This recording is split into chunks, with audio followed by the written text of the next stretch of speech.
the phone down. You're looking at TikTok. You're looking at some 22-year-old girl named Sunflower with a nose ring and a master's in interpretive puppetry telling you about the geopolitical nuances of the Levant. Fuck that. It's a hustle. It's the greatest long con in the history of long cons. We're talking bigger than Ponzi, bigger than Enron, bigger than that broad who pretended she was a German heiress. We are talking about Operation SIG. You ever hear of it? No, of course you didn't.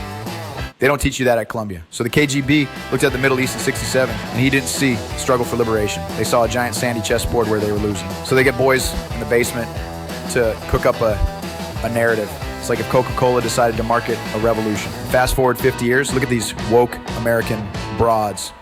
You got these chicks in Brooklyn, hair dyed the color of a radioactive Slurpee, screaming about decolonization on an iPhone 15. They're standing there wearing a keffiyeh, chanting slogans for a crowd that, let's be crystal clear here, would drop kick them off a roof the second they mentioned their non-binary polycule. It's like a chicken lobbying for Colonel Sanders because she thinks the bucket looks aesthetic. And they don't get it. They think they're being progressive. They think they're standing up to the man. They don't realize they're reciting a script written by a Soviet spy in 1972 who was probably drunk on bathtub vodka. And meanwhile, back in the real world, you got a culture that thinks the 14th century was a pretty good time to stop evolving. You got a situation where the West is basically leaving the back door unlocked, the windows open, and putting out a welcome mat for a philosophy that looks at our way of life, our movies, our booze, our loose women, our everything, and says, yeah, that's got to go.